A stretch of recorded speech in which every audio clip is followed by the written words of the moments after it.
నమస్తే, జై శ్రీరామ్, భరత్ మాతాకి జై, వందే మాతరం. నేను మీ విలాసాగరం రమేష్. ఈరోజు శనివారం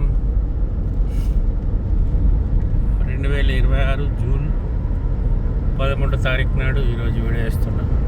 రాత్రి 1:25 నేను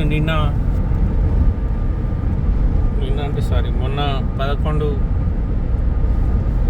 రాత్రి 11 గంటలకు బయలుదేరినా. నాన్ స్టాప్ వచ్చినాం, కానీ కొంచెం వెనకాల 2 టైర్లు వీక్ ఉండే 2-3 సార్లు పంక్చర్ అయింది బండి. దానివల్ల జర్నీ స్లో అయింది. అట్లే బండి నిండా కొంచెం సామాన్ ఉంది, వెయిట్ కూడా ఎక్కువ అయింది. మెల్లమెల్లగా వస్తున్నాం. రోడ్డు కూడా ఢిల్లీ రోడ్డు మధ్యలో వర్క్ జరుగుతుంది. చాలా జాగాల్లో వర్షం పడ్డది.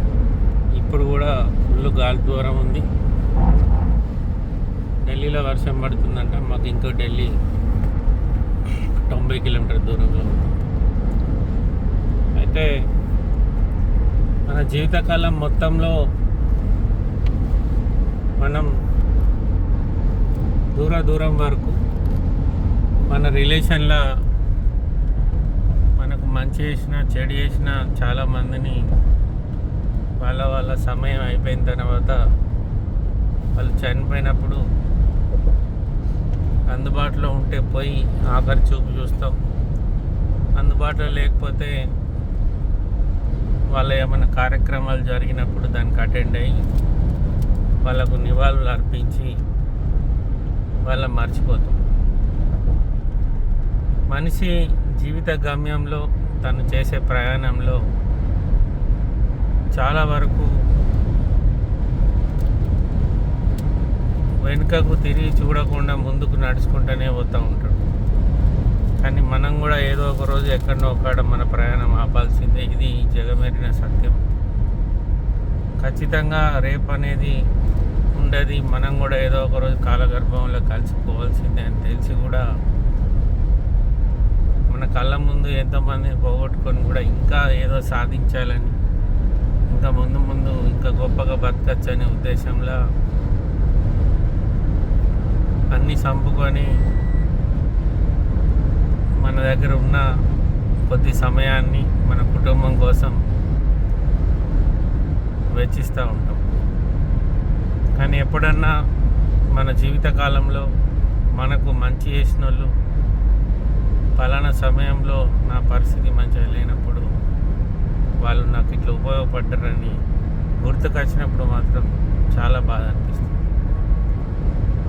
నేను మా బావ వట్టంలో వేములవాడ దగ్గర ఉంటుంది. కొండగట్టు నుంచి వేములవాడ రూట్ మధ్యలో బట్టంలో గ్రామం అని వస్తుంది. ప్లస్ నేను చిన్నప్పుడు మాకు మోటార్ ఫీల్డ్ అంటే బాగా ఇష్టం ఉంటుండే. మా బంధువు అయినటువంటి ఐలాపురం పెద్దలు, ప్రాపర్ వచ్చేసి కొడిమేల మండలం సండ్రలపల్లె గ్రామం. అతనికి మహీంద్రా 104 అని ఒకటి చిన్న వ్యాన్ ఉంటుండే. అది జగిత్యాల టౌన్లో ఏవైతే వయసులకు సంబంధించిన చిన్న కిరాణం షాపులు, హోల్సేల్ షాపులు ఉన్నాయి, వాళ్ళ దగ్గర మెటీరియల్ నింపుకొని చుట్టుపక్కల ఉన్న పల్లెటూర్లలో ఆ మెటీరియల్ను సప్లై చేసి, అంటే దాన్ని లోడింగ్ చేసుకొని అన్లోడ్ చేసి వచ్చేటట్టు ఉంటుండే. ఆ టైంలో నేను మా బావ ఇద్దరం ఆ బండి మీద మేము ఐలాపురం పెద్దలు అనే అన్నయ్యను మేము పెద్దన్న అని వెళ్తాం. ఎందుకంటే మా కుటుంబంలో మా రిలేషన్లో అందరికంటే వయసులో పెద్దోడు. అతన్ని అందరం పెద్దన్న అని వెళ్తాం. అతడు మాకు ఫస్ట్ మేము మోటార్ ఫీల్డ్కి వచ్చినప్పుడు మాకు ఫస్ట్ అసలు బండి అంటే ఏంటిది, బండిలో ఏం పోయాలి, డీజిల్ పోయాలన్నా, పెట్రోల్ పోయాలన్నా, దాని గేర్ బాక్స్ ఉంటుందా, టైర్లు ఉంటాయా, స్టీరింగ్ ఉంటుందా, హారన్ ఉంటుందా అనేది మేము ఆల్ స్టార్ట్ చేసింది అక్కడ. మా బావనేమో ఆయన దగ్గర మెల్లమెల్ల డ్రైవింగ్ నేర్చుకొని హైదరాబాద్ వెళ్ళిపోయి అక్కడ సెటిల్ అయిపోయిండు. నేను మా బావ అన్ని రోజులు నేను మా అన్న దగ్గర నేను లేను. ఉన్న కొన్ని రోజులు మాత్రం పొద్దున్న లేవాలి, బండిని మా బావ నేను చెరవ గుడ్డ పేరు తీసుకోవాలి, పటాపట్ బండిని అంతా చూడాలి.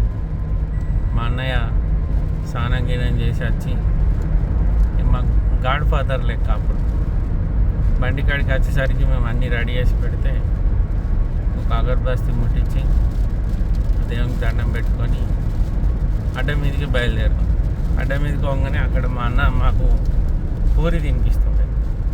అప్పుడు మా బతుకు అప్పుడు మా దగ్గర 10 రూపాయలు కూడా ఉండకపో, మా అన్న ఏమన్నా ఇస్తే అవి మేము దాచుకొని ఖర్చు పెట్టుకున్నాం. అట్లా కొన్ని రోజులు గడిచిన తర్వాత నాకంటే ముందు మా బావకు డ్రైవింగ్ వచ్చింది. నేను కొంచెం భయపడుతుంటే నాకు మా అన్న భయపడుతున్నవరా, ధైర్యంగా మా నడుపు, ఏం కాదు నేను లేనారా అంటుండే. కానీ పెద్ద బండి కదా, అది నాకు రాకపో. మా బావ ధైర్యంగా నేర్చుకున్నాడు. అతడు ఒక 3-4 సంవత్సరాల క్రితం చనిపోయింది.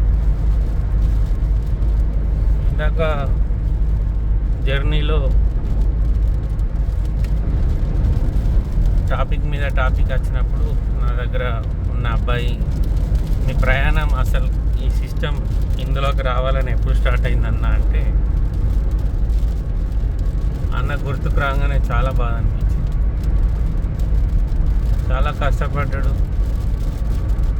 ఒక ఊరు నుండి జగిత్యాల టౌన్కి వచ్చి ఇక్కడ పెద్ద పెద్ద బిగ్ షాట్ల మధ్యలో ఒక చిన్న బండి కొనుక్కొని ఇక్కడ ఉన్న ఎంతోమంది కాంపిటీషన్లో కూడా వేరే ఊరు నుంచి వచ్చి మనం ఎక్కడన్నా ఏదైనా దంద చేసుకోగానే ఫస్ట్ అక్కడున్న లోకల్ వాళ్ళ కొన్ని ప్రాబ్లమ్స్ ఉంటాయి.